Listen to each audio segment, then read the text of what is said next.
I had a client, we were working together and things were just not moving, even though we'd done all of the business things we needed to do. And I said to him, I really think we need to do some energetic work on your relationship with your father and the things that you learned growing up. And he said, what are you talking about? My relationship with my father is really great. And so I started asking him questions, and I said, do you remember when you told me your father said this and this and this happened? And he's like, oh my gosh.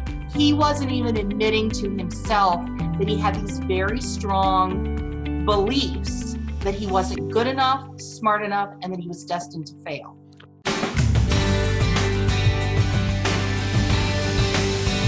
Caution, you will begin to love your 9-to-5 with this show.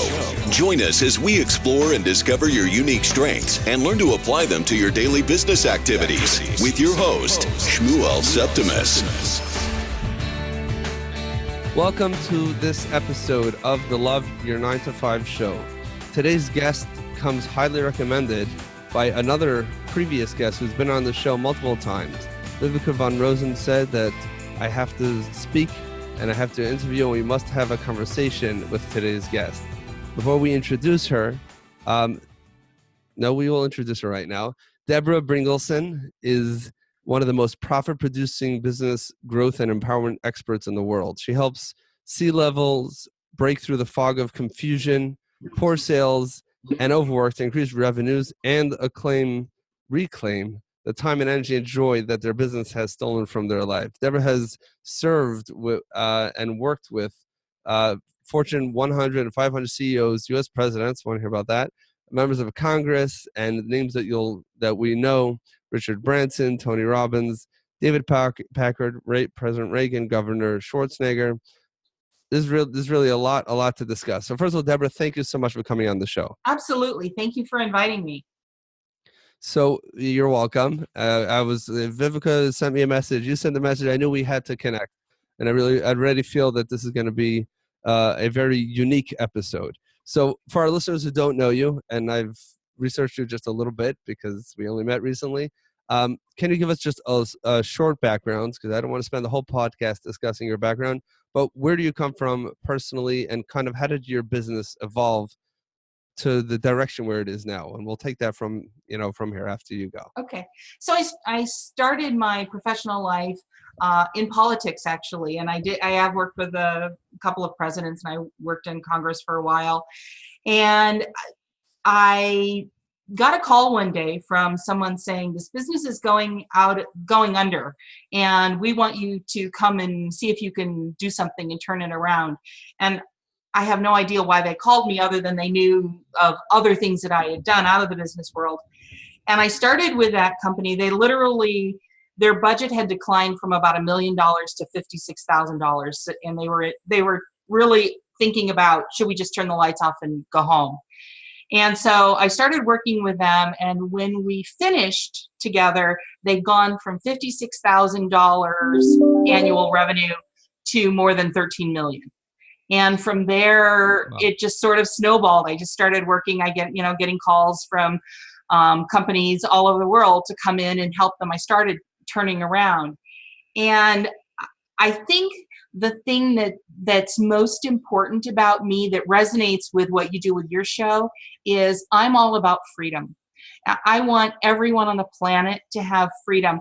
And, money doesn't necessarily make you happy, but it buys access, and it gives you the freedom to choose, healthy food and the kind of school that you send your children to and where you travel. So everything I do is about focusing on my clients or the people that I speak to, how to have more money, less stress, more fun, and more freedom in their lives. Wow. Okay. So that's definitely a very full and complete answer. And I definitely can relate to the struggle which you're suggesting a solution for, because, you have the question, do you work to live or do you live to work? And, if you're living to work, then what's the whole purpose of it all? I agree. So by having that level of freedom that money could buy, I had a friend who mentioned recently that, getting a Lexus is not going to make me happy. So my response was, yes, your Lexus won't get you happy, but I'd rather have my problems in a Lexus than in a Toyota, maybe. But on a serious note, I definitely can relate to that on so many levels. Now, how did that actually happen? Your background is in politics, and we're not going to talk politics, at least not on air. We'll leave that on the side for a moment. But how did you make the? How did, first of all, someone else obviously recognize that, and that whatever secret sauce you were using in politics, somehow you transferred that into business in a very explosive way. So, first of all, how did it transition? And maybe let's go back a step and figure out what is the thing that you were doing well in politics that worked well in business? Well, I think one of the things is solutions, and it's not just talking. A lot of people in politics just talk, right? They don't actually do anything. And so I think part of it was that there were actual solutions that were being implemented, like legislation getting passed to protect children and to prevent pollution in the oceans. And they saw how proactive I was. But one of the things that I have been doing for about 30 years is using quantum physics in creating those solutions, and it makes it a lot easier. So whereas, a lot of times people get really stuck with things, they can't move forward, they can't figure out what to do next, or they don't have the energy to do it. When you bring in the quantum world, when you connect to that quantum field and understand how to use it to make the connections, to open up the pathways, things happen kind of miraculously. I mean, one really quick example is I was asked to negotiate a deal with Richard Branson. And before, I didn't know this when I started, before I started, he was already a really hard no. He did not want to work with my clients. He was absolute about that. I only found that after everything was over. And using the quantum world, getting into that quantum field and finding the solutions. Like, I was driving past a building one day and I said, this is the building where the brand new Virgin America is going to be located. And 9 months later, that's where it was located. Wow. So being able to do that, and I think that, even though people didn't really know that that's what I was doing, and I certainly wasn't talking about it, 20, 30 years ago, because it wasn't something that people believed in. They didn't know what it was. They were seeing the results. So hold on, before we go too far, can you just give a layman's definition of quantum physics and what that means for those who are not familiar with it? Okay, so everything in the universe, and science has proven this, everything in the universe is energy. The walls in your house, the rocks around your house, everything is energy. And you can shift the energy of what we would call the material world, because it's just movement. You can shift it and you can open things up. So like, for example, Richard Branson wasn't interested in working with my clients. By connecting to him in the quantum world, shifting the energy of his beliefs, we were able to open him up to the possibility of having a conversation. And so when you understand your body and your thoughts are all radiating out energy. And so imagine like little tentacles of spider webs. So if I'm thinking really negative things, and if I'm fearful about something like my health or something like that, what I'm doing is I'm sending energy out into the world, and I'm telling the universe, bring those experiences to me. And so when you see somebody who's constantly having, all kinds of problems in their lives, the first question I always ask is, what are they thinking and what are they feeling in their body? Like, are they feeling fearful? On the other hand, if you want to shift that and bring in positive things like more money or, more opportunities or the love of your life, you shift your thoughts to be about what you want, and at the same time you shift your energy. And that energy, and there are machines, actually we have machines that can detect this field that you're sending out to people, to the universe, saying, bring me whatever it is that I'm thinking and feeling. Wow. So I'm familiar with the concept. of the basically, refer to, and don't be upset at me if this is a bad comparison, but the law of attraction, which seems, okay, I got my answer ready. It's different, but go ahead. I'll let you talk. Well, so I don't like the phrase law of attraction because it's become something that people have used as a marketing fad, and they don't have an understanding of it, and they're giving an incomplete explanation to people because they're using it as a tool to sell something. I don't have a problem with the law of attraction. I just have a problem with the fact that it's being used and not being helpful to people. The law of attraction is basically saying what I'm saying. There are 4 components of your energetic body that you have to get into alignment in order to get what you want. And so a lot of people said the law of attraction, just, think about what you want and it'll magically appear. And, there are people like, oh, I've been thinking about a Lamborghini all day. There's not one in my driveway. Right. The reason for that is there are 4 components. There's your thoughts, which you're thinking about the Lamborghini. There are the feelings that are being radiated out and the emotions that are being radiated. So emotions are related to your thoughts. Like, for example, you're driving down the road and somebody cuts you off and you think that jerk just cut me off. And then your mind starts looping emotionally. That jerk cut me off. I'm so mad. I'm so mad. I'm so mad. So those 2 things go in combination. Then there are your core beliefs. And this is really important. What do you believe at your core? If you grew up, as a lot of people around the world have, and in this country have, grown up with the belief that you don't deserve, or you have to work really hard, nose to the grindstone, or money's the root of all evil. If your core belief doesn't allow you to have that Lamborghini or thinks that you don't deserve it, you're never going to get it. And what happens is your feelings are attached to your beliefs. Those are the feelings that are going on in your body. So let's say I say to you, well, you can have a Lamborghini if you really want one, and you get that clutch in your stomach like, no, I can't. That is the emotion. That's the fire that fuels the biggest power of what you create.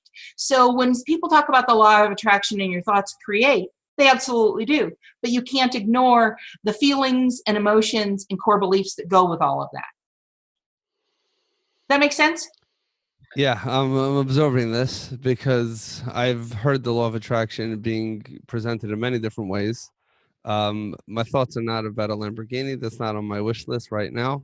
Unless, I don't know if they make them with car seats. I don't know if that's going to work out. But for other things, and yeah, it certainly cannot be and isn't as simple as you think about it. You really, really think about it. You hang up a postcard that you look at every day and you think about it. If it stops at thinking. So what you're saying now makes a lot more sense. I'm just processing this as I'm speaking, but it seems like that your thoughts are creating an emotion, like you said, with the guy who cut you off. So you think that the guy's an idiot. That thought is looping, creating that emotion of anger, and you begin really feeling whatever that feeling is, and that feeling has to help. And I'm not sure if that affects your core beliefs, or if your core beliefs have to come from a different way somehow to change that. But go ahead. Well, which way is it? Well, so let's say somebody is working a 9-to-5 job and they say, I want more money, so I'm going to leave my 9-to-5 job and I'm going to start a business. All right, excellent. And they say to themselves, I'm really good at this skill, whatever that skill is. I'm great at that, and I'm really smart.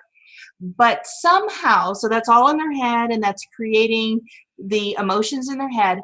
But let's say they grew up in a family where they were told, you'll never amount to much, or you're really, your brother's the smart one, or your sister's the one who's going to be the most successful in life, or they, at some level, they feel like, and just about everyone I work with has some experience of this, I'm not enough. That's a core belief.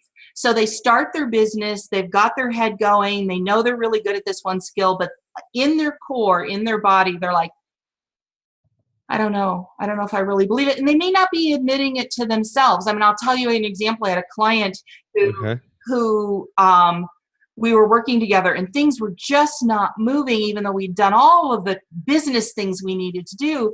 And I said to him, I really think we need to do some energetic work on your relationship with your father and the things that you learned growing up. And he said, what are you talking about? My relationship with my father is really great. And so I started asking him questions, and I said, do you remember when you told me your father said this and this, and then this happened? And he's like, oh my gosh. He wasn't even admitting to himself that he had these very strong beliefs that he wasn't good enough, smart enough, and that he was destined to fail because of Okay, what so limiting beliefs. yeah, but they were in his core, they were in his body. And his body was running the show because that was that energy. So remember I said we've got machines that can feel your energy. We can sense your energy. So let's say you're going into a big negotiation or a big sales meeting to sell something, and you're smiling and you're saying all the right words about how great your product is. But in your core, your body is saying, you're not smart enough, you're not good enough, you're not, what happens is the person that you're negotiating with or selling to, they may not know what they're feeling, but they know they're feeling something, or they can feel a disconnect, and they don't trust you. They don't know why, but they don't trust you. And that can tank your business. So you have to clear that out and shift your energy to a different level so that you're all in alignment. When you get those 4 things in alignment, your thoughts, emotions, feelings, and core beliefs, that's called the point of power.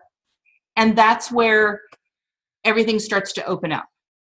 Wow. So you really just cleared up the mystery for the critics who have been listening until now. And I'm not going to say if I was part of that group or not.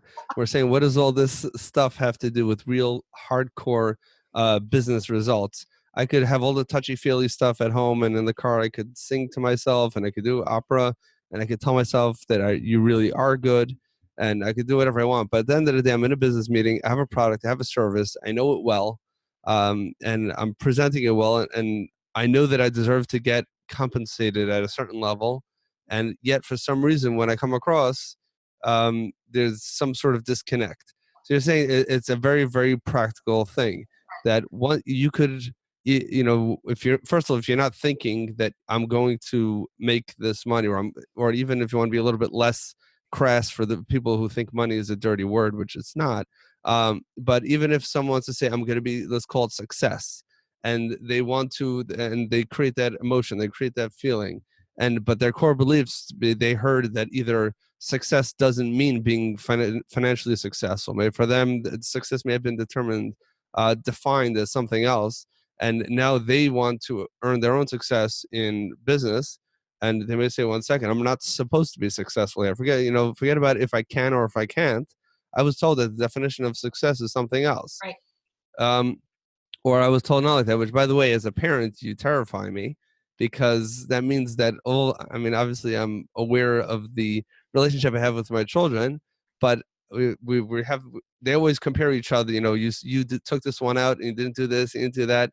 And anything that they're all unique, completely unique. They're, at least by my children, they're so distinguishable, for good or for bad, but not bad, but challenged and less challenged.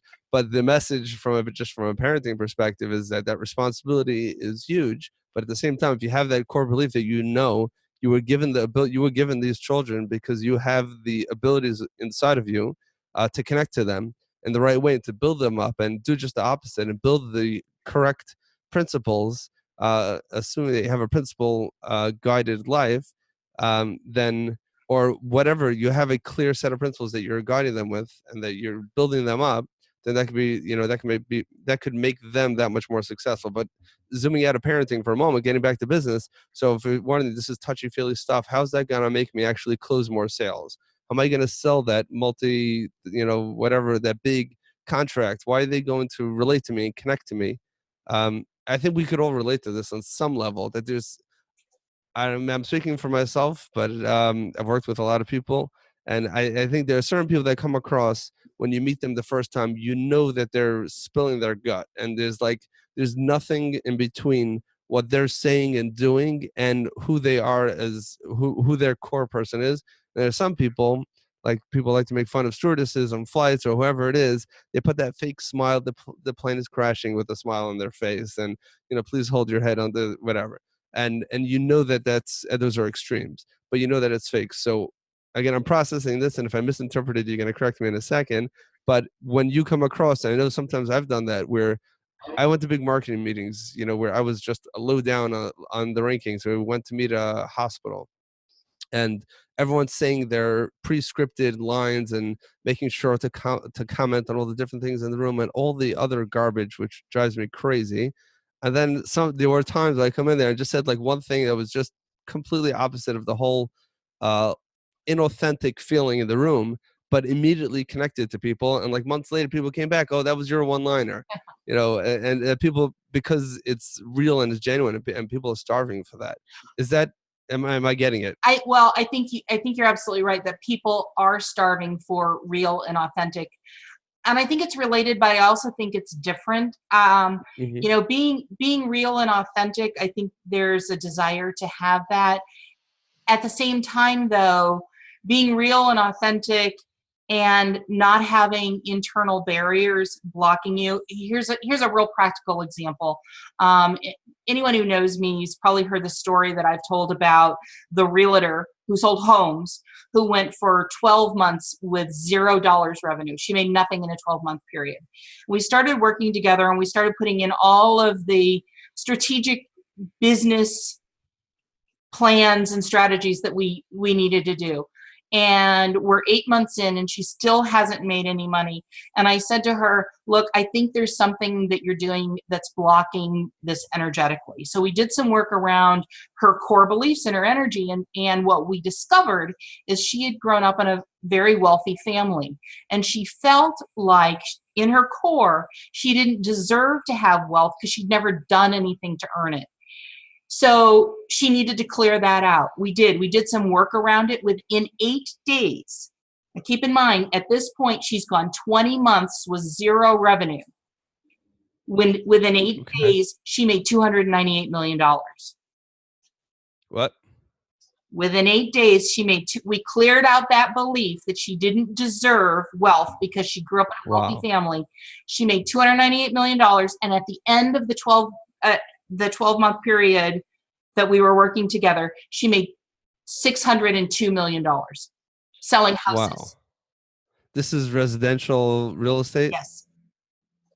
And you're saying that this is what she made in her commissions on the sales? Well, she was the owner of the company. Wow. Yeah. So she basically, oh wow. So she was the owner of the company. She had agents working for her. Yeah. And I'm sure she was selling herself. Yeah. Wow. So in 12 months, she made $0. 12 months later, she made $602 million. Wow. So that's a practical application. Wow. So, wow. that's obviously those numbers are hard to even wrap my head around, those numbers, especially going from, there's no shortage of real estate agents who, are licensed and certified and not making any sales. I know a few of them myself. And I wonder if they have certain core beliefs that are holding them back. A lot of them are learning the market. They have all sorts of terms for why they're not being successful. But I mean, this is super drastic. I mean, that means if you take someone who never sold a house before in his life or her life and who has never done anything in business, and if they can really get into their core beliefs and understand that, yes, they can be successful professionally. They have the ability, and there's nothing stopping them. They don't deserve any more or less than anybody else. If that can somehow permeate in that core belief, and they can connect to it and either remove, cover over, white out, do whatever you got to do to any other limiting beliefs. I won't necessarily call them negative, but they're just beliefs that are saying that you cannot do this. Then the success, then the success could be to the tune of hundreds of millions of dollars. Absolutely. And, you mentioned before people who they think money is dirty or whatever. If that's truly a belief that they have, now there are people who will say that because they think they should and they don't necessarily believe it. But if that's truly a belief they have, they will not make money. They won't have it. Your energy system will not allow you to have something that you truly believe is evil or dirty, because you don't want to be that. That's an assumption. But most people naturally, we don't want to be evil. We don't want it to be dirty, right? And people, I once heard it defined, and I'd love to hear your feedback on this, that money doesn't make a person good, doesn't make a person evil. Money just makes a person more of what they already were. Well, and I would take it even a step further. Money is neutral. I mean, the air you breathe is neutral. Money is equally neutral. It just depends on what you do with it. Right. So it's a power. Right. That could be used for anything. Is electricity bad? No. Well, it could be used to kill someone in an electric chair. Could also be used to keep a computer going so we can have this conversation. Right. It's neither good nor bad. It's energy, which is exactly how we started this conversation. Now, I can't not bring up some of the things that I mentioned in your introduction, even just for anecdotal purposes. Would you mind sharing maybe what you've done with any of the names that we mentioned in the beginning, maybe Richard Branson or Tony Robbins or President Reagan? Is there any particular one that jumps out the most if you have to pick one of them? So Tony Robbins has sent me VIP clients to work with. So that's been my relationship with him. President Reagan, I worked with him after he was president to work on the California open primary. So I worked with him on that back in the 90s. And then Richard Branson, I was asked by Gavin Newsom, who's the, is he soon to be governor of California? I was asked by him when Richard Branson was starting his Virgin America Airlines. I was asked if I would lead the effort to have him locate his headquarters in San Francisco. And as I said, at the time, I didn't know it, but he had decided that he would not locate in California for a variety of reasons. And so I said, yes, I will do this, not knowing what I was getting myself into.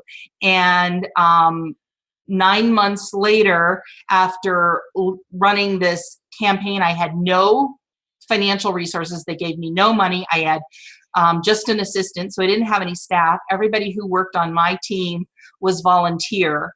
I had no money to give him, and all of the competition, they were giving him hundreds of millions of dollars in tax cuts and all of that. I had none of that. And 9 months later, when we closed the deal and he said, yes, I will move my headquarters to California, I learned, because I'd become friendly with his team, that he was only using California as leverage to get better deals from anyone else. He was not ever intending of going there.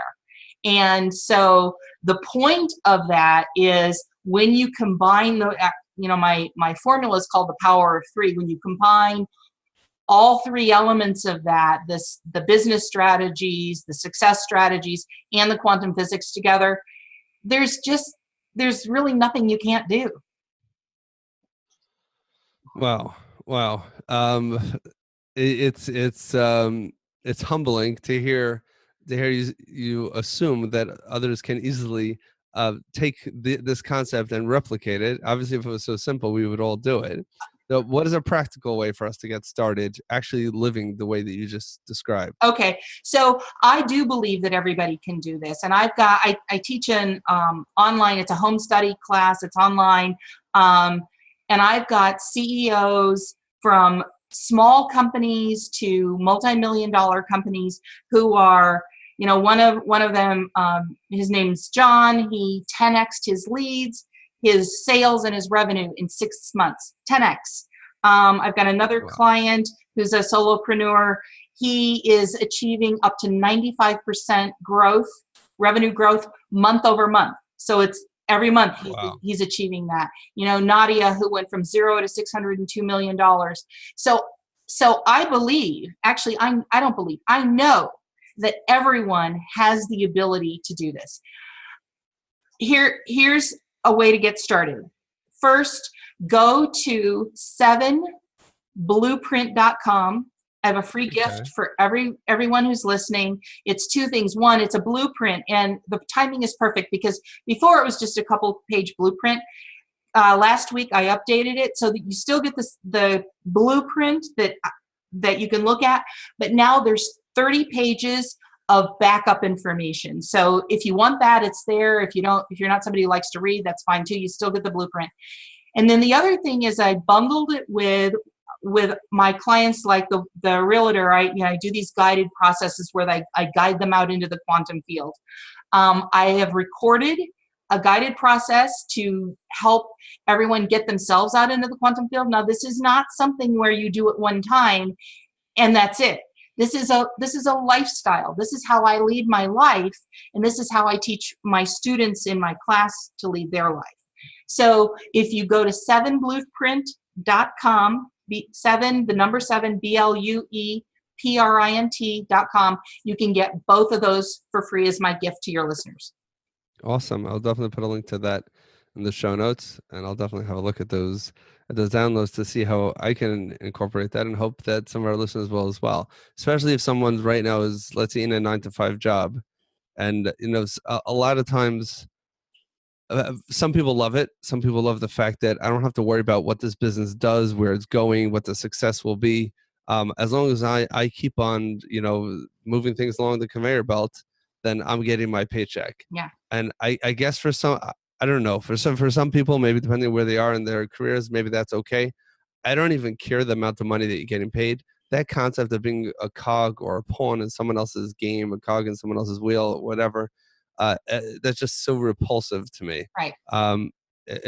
Because I feel like we're suppressing our natural ability of self-expression, where we're not all the same. We don't all manage the same. And yes, it's true, there are abilities of self-expression. And certain people, they'll say, I'm not a risk taker, I'm too conservative, I don't want to branch out. What if? Right now, as I mentioned before the show, I'm starting, my own business, and I have my own family responsibilities, and I've been asking a lot of what ifs. But I came to the point where is, what if I don't do this? I can't afford not to do this. Right. I know my parents were like, you better not say goodbye to your job. And a million other people said that. And thank God, it looks like it's going to work out. The transition will be healthy. But I'm at a point where I don't even care, because I have to have that. I just can't, you can't do that. So I guess for some people accept that. Mm-hmm. And I don't know. Like part of the Love Your 9-to-5 show goes back to maybe a belief which maybe not everybody shares, is which we mentioned briefly either before the show or in the beginning of the show, is why are we working to begin with? If we understand that it's not an ends, and if we understand that we're working for a purpose and we're not just doing it to create a paycheck, mm-hmm. Then we're not looking for a quick way to earn enough money to retire. We're not looking for a way to simply pay our bills and then finally relax. Just tell you something. You don't know this about my background. I'll just share with you now. My listeners have heard this once or twice. I haven't had any job ever until I was 30. That means I was studying in what's called Kollel. So I was basically doing religious studies almost the entire day. In the evenings, I was teaching a little bit.